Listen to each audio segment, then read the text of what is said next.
Hi everyone, it's Josh here with another 8-4 draft for draftmagic.com. First pack, we've got the almost the full suite of Phyrexia mana cards, and the four. I think, they're all pretty close in value. I was gonna say the four best, but the red one, in some decks the red one I think might be better than Tanadon. I think it's hard to argue against Pith Driller. I think that Porcelain Legionnaire is a lot closer than people give it credit to the Pith Driller. And if it's second pick, it might, like, which one I take might depend on the other cards. Usually I'll also just take the Pith Driller, but I do think it's close with the Legionnaire. Here, take the Volt Charge, I think, over Entomber Exarch, Vital Splicer, or the other options. Entomber Exarch is all right, but the double black commitment. Plus, I'm not a huge fan of black in this format. I think the black's depth is only deep enough if you're going to force Infect, and I don't like the idea of forcing Infect. If you don't end up Infect, I feel like black decks just end up, all the commons that aren't Infect are just like removal, which is good, but creatures that don't, they're a lot of value creatures, but not creatures that are going to win games. Like you get an army of 2/2s and 3/2s and whatever, but it's hard to close the games out. You play a very attrition-y game, and I'm not sure I like that attrition-y style in this format. I like to be able to put a good amount of pressure on my opponents, even if I'm going to be in a slower controlling deck. I like ways of putting on the pressure. So here, so that's why I don't like black. At least not moving into black early. So here we have Slash Panther, Trespassing Soul Eater as cards that keep us a little more open. I don't know if I want to dip into color number 2 here with Leeching Bite, Remember the Fallen, or Triumph of the Hordes. Triumph of the Hordes, I think you've heard my piece on it before. I haven't changed my mind. It's still fine. It's a fine card. It's just not something I take early. Unless I've already moved in on green or something, because it really takes the right deck for it to be at its best. So I think out of the three, I like the Trespassing Soul Eater the best. Better if you're blue, but doesn't need to be. You don't need to be in blue. So some good cards in both red and blue. I'm gonna stick with Artillerize. I don't think it's particularly close with anything in the pack, let alone the blue cards. The Exclusion Ritual, which is fine, but I find it a little bit expensive to really want to jump into white for it early. But it solves everything. You throw in a bounce spell, you get to reuse it. It's definitely a strong card. Artillerize is the pick. Over the Impaler Shrek, I think is the next best. We might actually wheel something like a Vapor Snag or an Immolating Soul Eater from this pack if we're lucky.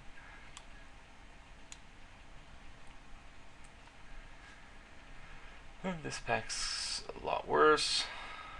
I'll take the Apostle's Blessing over really nothing. So there's the Refugee, which is okay. It's not, nothing to write home about. Obviously, if you play the Red Mirror, it gains a little bit of value, but I just don't like the double red in it. Double red for what's normally a 3/2 vanilla it's tough. It's a tough pill to swallow. There's a lot of double. A lot of good cards are double and triple, and like this isn't what you want to start committing to heavy red for.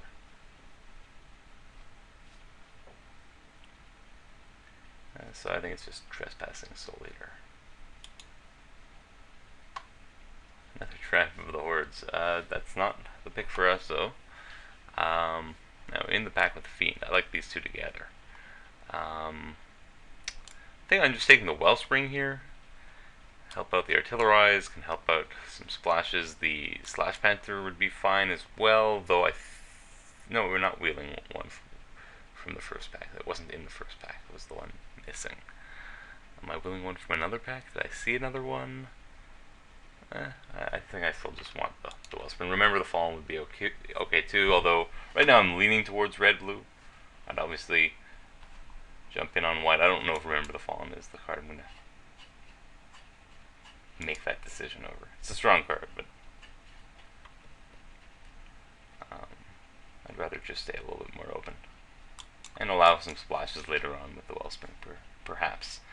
Attacks and Probe is the only card that I can see myself possibly playing as a 23rd card or something like that, but I'm just taking the Shriek Raptor here. I don't want to play against it. I don't think it's going to make, like, even if I end up white, I don't think it would make the deck the way it's looking right now. I'm not a fan of random infectors, unless it's like a Blight Widow or Corruptor, like 2/3 flyer for 5, because that's what it is. If it's not dealing damage, like if it's dealing damage to the opponent, it's like a 4/3. But if it's just a 2/3 flyer, that's a little expensive and doesn't deal the same kind of damage to your opponent. I really don't like playing it outside of Infect. Random guy, we might play white.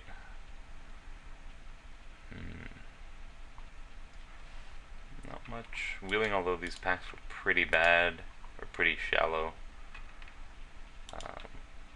So all those blue cards got snapped up. So it looks like there are potentially, because of the late Sensor Splicer, I guess. I mean, it normally comes late, but it's the only sort of playable left in the pack. Maybe white is slightly more open than blue. Though we're open enough to just take anything that's super awesome in the next pack. And Victorious Herald's good. I don't know if it's super awesome.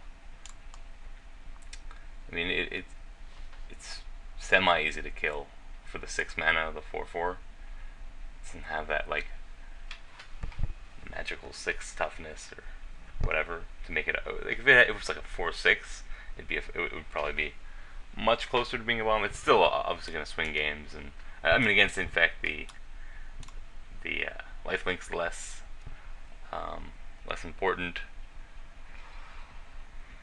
but the flying's still good, obviously. I actually think it's close between taking something like Mortar Pod here, just because it does leave us a little more open. And Mortar Pod's still pretty sweet. Huh.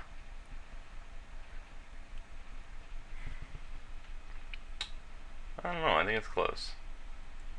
What are the chances I wheel a Divine Offering if I take a Victorious Herald? I don't know, I'm just taking Mortar Pod, screw it.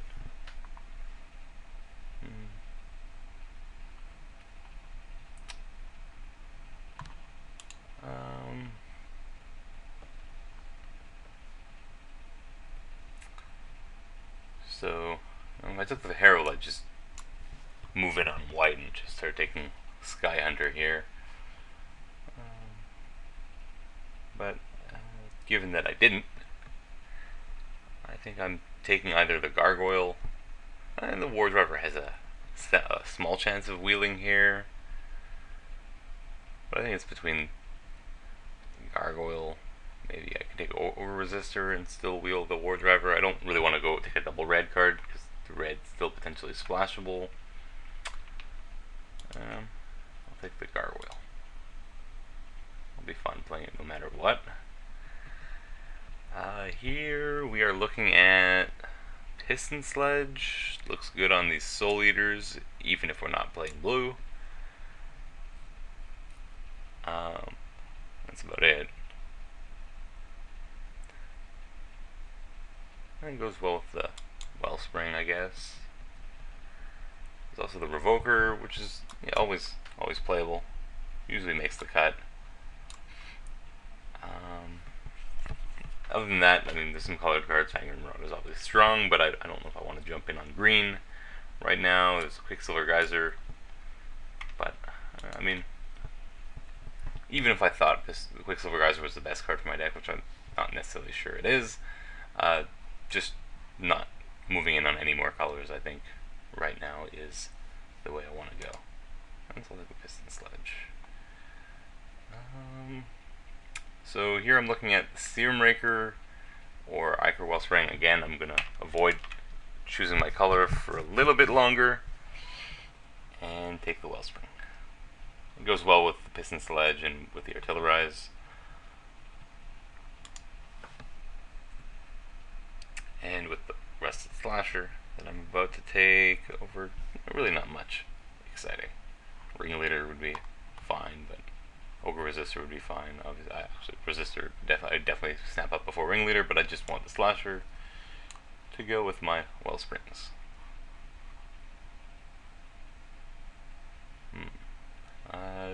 Here, what do we have? We've got a few cards. Ogre Resistor again. Spin Engine. I think I might be getting more stabs at Ogre Resistors, and I really don't need to jump in on 4-drops. There's going to be plenty of 4-drops available later on. I kind of like this Shimmer Mirror. I mean, Gust Skimmer or Spin Engine would be fine, getting a little bit more evasion in the deck to go well with the Piston Sledge, but I actually quite like Shimmer Mirror, and it actually goes pretty well. I have a decent suite of actually goes well with the Piston Sledge too. Turn it into a combat trick, but I have a decent suite of different kind of artifacts that you can flash. I can flash into play, and once you have a Shimmer Mirror on the table, and mana open, it's really tough for your opponent to actually attack you unless they've got all kinds of tricks of their own in their hand, because it's hard to know what to prepare for. What kind of artifacts are coming down? I think I just take the Razor-Filled Rhino here. Not super exciting, but I look like I have a lot of artifacts.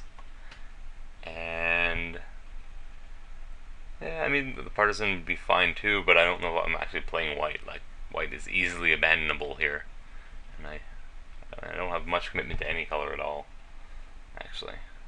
So I'm in a position where, like, I might be staying a little bit too open, just because it's nice to stay open in case you open bombs and stuff, but if you don't open the bomb, then you probably pass up on some decent cards that you could have just that would have been better, maybe a little bit better than some of the cards you took to stay open, to continue staying open. Here I'm looking at Concussive Bolt or Steel Sabotage. I think Concussive Bolt actually looks like it's going to be quite good in this deck, and not necessarily sure I'm playing blue. I mean, I was going to say I might see another Concussive Bolt and regret that pick, and I did, but I could take another one. I think I would rather just take a Crush. I don't think I ever want 2 Concussive Bolts. I don't want to have an opening hand with 2 Concussive Bolts in it. I mean, unless it has, like, also a nice curve of artifact creatures, I guess. But even then, like, 1 Concussive Bolt's usually enough to get the job done. But I do like Concussive Bolt quite a bit more now. Especially, like, it's a lot more with both Volt Charge and Artillerize in the first pack. It's a lot more reasonable to expect to be able to just burn someone out, and so, like, even just the Lava Axe part of it, even if you don't have Metalcraft, sometimes the Lava Axe is much more, or Lava Axe -1 is much more likely to actually just be able to get the job done with your other burn. So the War Driver did wheel, and that's good news. We need a 2-drop, and red is really the only color we know we're playing. Don't need another Rhino. I guess this time I take the Sentinel. Not my favorite card. Could take the Tanglehawk, although not my favorite card if I'm not playing green.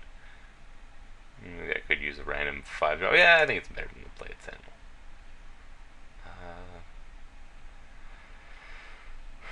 No, this is not an Ardent Recruit deck. I mean, even if I had enough artifacts, I only like Ardent Recruit in really, really aggressive, like a lot of 2-drops, and even a lot of other 1-drops, kind of thing. So yeah, Crush. Number 2.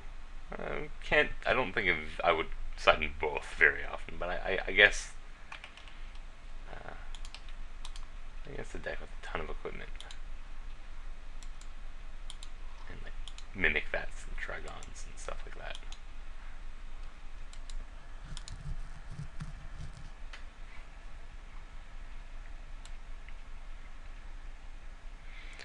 Alright, well, another easy pick. We could just end up mono red. Galvanic Blast definitely fits very well into this deck. We have a lot of artifacts. Actually, tend to think of that. We still have these Soul Eaters, so maybe I am still leaning towards blue. But yeah, I mean, this is a pretty easy pick. Are we gonna wheel anything?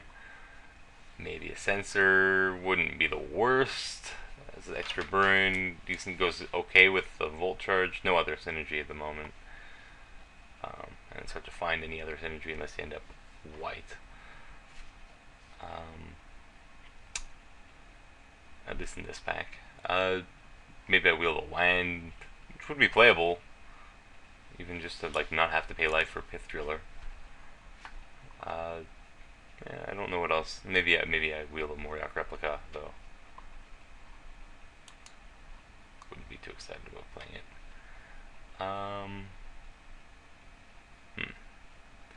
So, I don't think I can really justify jumping into on a double green spell right now.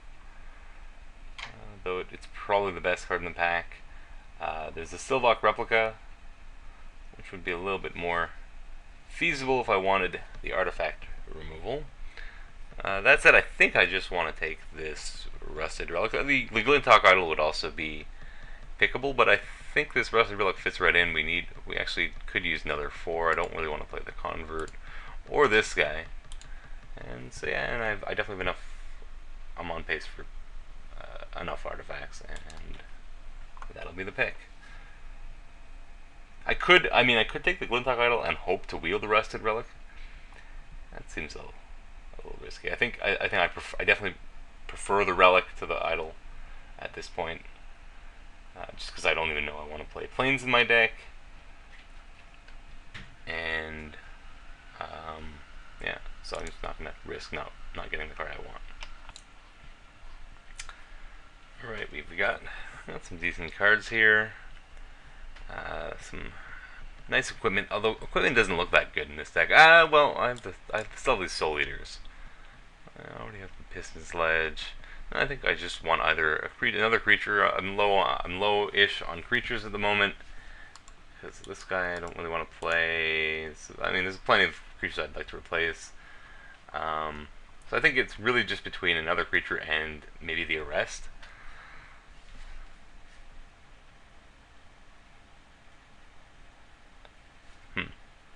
I think it's between Arrest and maybe Chromesteed.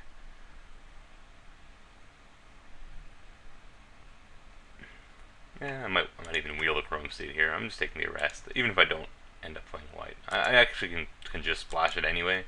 Ooh, yeah, I'm glad I took the Arrest, because here I just slammed this Razor Hippogriff. This card's awesome. And Glinthawk Idol's good too, and like white definitely. This definitely seems like okay. There isn't the white drafter on my right here. It's always hard to tell. Even like in the first pack, we suspected white might be open just because we were getting late white cards with absolutely nothing else in the pack. But it's so hard to tell, and it's so often that people just switch colors depending on what they say open, like kind of like we did in this draft, and don't actually settle in on another color till later on. So it's very hard to rely on what's open. You can usually see what's not open. You can usually tell what colors are being cut from you, but it's really hard to tell what's being passed to you because that can change at any time during the draft, and often does change. So actually, this Furnace Celebration might be decent.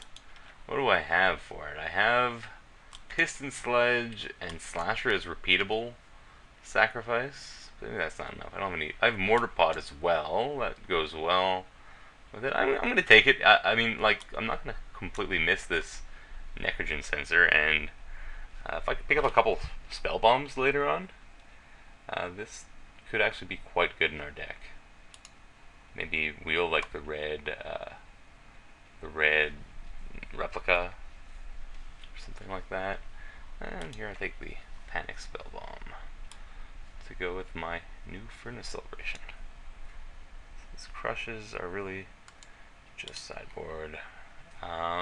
It's been a while since I've been able to actually squeeze Furnace Celebration. Actually, since New Phyrexia joined the party, I've only actually been able to play a Furnace Celebration once, and it was actually awesome in that deck. But I mean, just because it comes in pack 3, it's hard to.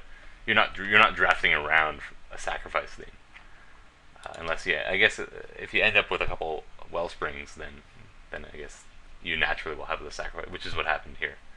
But I mean, you're not planning on getting a Furnace Celebration. It's an uncommon in the third pack. That would be a risky strategy indeed. Both these cards go well, but I don't have much fodder for Culling Days. So, in that case, I think I just take the Spell Bomb. This guy's okay too, but...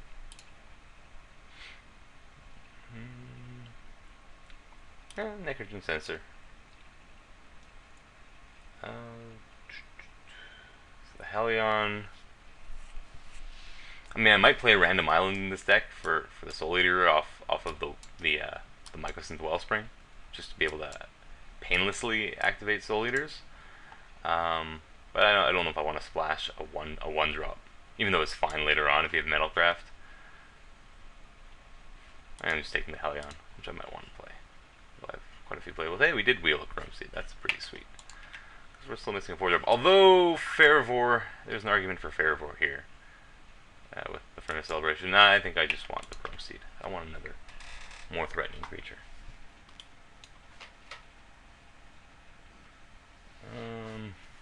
I'm not going to play the Heartstoker in this deck. I think I'd just rather not play against Infiltration Lens. I hate playing it.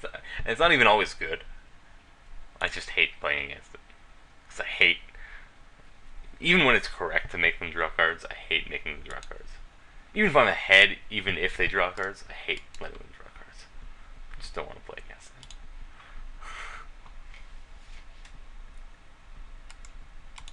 I actually only think this card is playable in Infect, where you can expect to be like force an opponent to block because they need to play around pump and stuff much earlier. It's really like even in a really aggressive deck, it's pretty terrible to get Infiltration Lens. Okay, so we got an interesting deck. We're a little short on early creatures. I don't know if we're gonna play a Trigon of Rage in this deck, but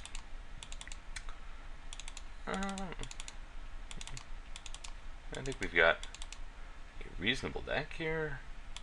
Tillrise, Chrome Steed, Rusted Relic, Rusted Slasher, Hippogriff, Sensor Splicer, probably making it in there. Gusset Bolt, Pith Driller, Gargoyle. Then I have room for like Hulk, Rhino, or Helion, potentially, maybe a Necrogen Sensor. I'm not playing any of these guys. So I'm slightly low on creatures, yet again, actually. I think that happened last time, too. But I mean, it's kind of like my deck is smaller than, like, it's 10 creatures out of 40. But I mean, my deck is actually smaller than 40 cards. I've got the cycling spell bombs, I've got the Wellsprings. So I mean, it's almost like my deck is like 36 cards, or something like that. I mean, and I'm likely going to be able to get 2 cards out of my Wellsprings. So yeah, like I mean, maybe this Concussive Bolt isn't what I want. Oh, and the Relic is a creature too. Let's actually count artifacts here, just to be sure I can actually. I don't think I have much of a choice. about to run these guys. I actually might want to fit in another creature. All this talk, I'm talking about how I don't have enough creatures, but I actually have creatures sitting in my sideboard, so maybe I can add one. I don't have any early creatures to add, but I might be able to squeeze another creature into this deck. Yeah, what was it? Okay, let's just actually finish sorting this. I actually can see myself cutting this concussive bolt for a creature. Kind of like the concussive bolt, but I do want another creature. What else is cuttable here? I could play 16 lands. Is that greedy to play 16 lands? Pithro is a 4-drop. I mean, my curve's not that top heavy. I mean, Furnace Celebration does get a little mana hungry, or can get a little mana hungry. But I mean, with the, as I was saying before, we have these cards that sort of replace himself. One of them actually straight up fetches for a land. Maybe it's not that greedy to play 16 lands here. Fit in a Tanglehook. I prefer the Tangle. Oh yeah, I was also talking about needing to count my artifacts. Let's do that. 1, 2, 3, 4, 5, 6, 7, 8, 9, 10, 11, 12, 13, 14, 15. Okay, so we're fine. We're going to add another one, too. And, I mean, it's not like we completely hate. I guess Rusted Relic and Grumpy actually really want Metalcraft for them to be good. And there's a little bit of an anti-synergy in that we sometimes are going to want to sacrifice artifacts for the Furnace Celebration. I still think it's good enough here, though.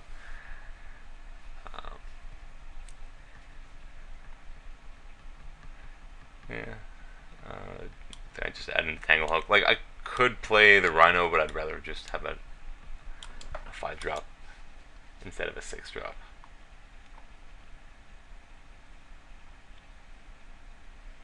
Although I'm not gonna put a forest in this deck, because I'd rather just put an island for the Soul Eater.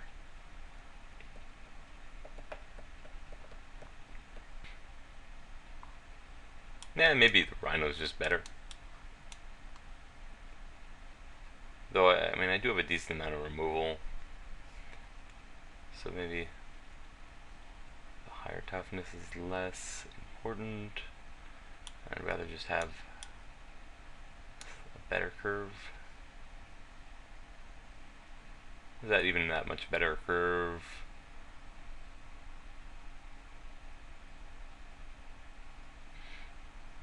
Yeah. No, you know what? I don't like adding a second. I'm going to 16 lands, even with all these cantrips and whatever.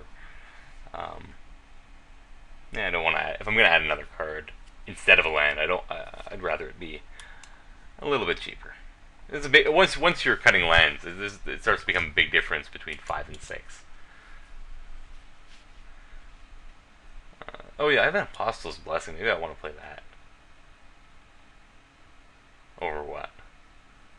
Over Concussive Bolt, it would be. I think I like Concussive Bolt. I'll slide into the Apostle's Blessing if I feel me. Although I do like this card. It always does something good. Anytime it's in my hand, it does something good. So I do like the card. Though, I mean, I guess it's a little bit easier to justify not playing it when we have a slight reliance on Metalcraft. We've got to limit our colored cards. And I just think the colored cards we have here, I mean, these guys are also sort of, both these guys are quasi-artifacts. This one brings one back. Yeah, and I just can't cut my only real 2-drop creature. I'm not willing to do that. So I'm not cutting any of these colored cards. It's the only question is Concussive Bolt or Blessing, and I think I like Concussive Bolt better. So that's what we go with. Lands. We don't have much white, but we've got a double white, so let's add a couple of those. Add one island. And 9/7. Is that okay?